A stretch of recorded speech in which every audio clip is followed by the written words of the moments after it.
இயேசு கிறிஸ்துவும் நானும். இன்றைய வேத வாக்கு உபாகமம் 10:14. இதோ வானங்களும் வானாதி வானங்களும் பூமியும் அதில் யாவும் தேவனாகிய கர்த்தருடையவைகள். அன்பான சகோதர சகோதரிகளே, ஆண்டவர் வானத்தையும் பூமியும் படைத்தார் என்று ஆதியாகமத்திலே வாசிக்கின்றோம்.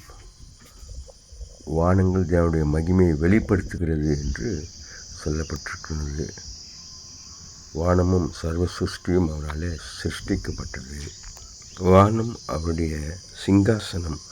நம்மை படைத்த ஆண்டவருக்கு சாட்சியாக வாழ்வோம். Have a blessed day.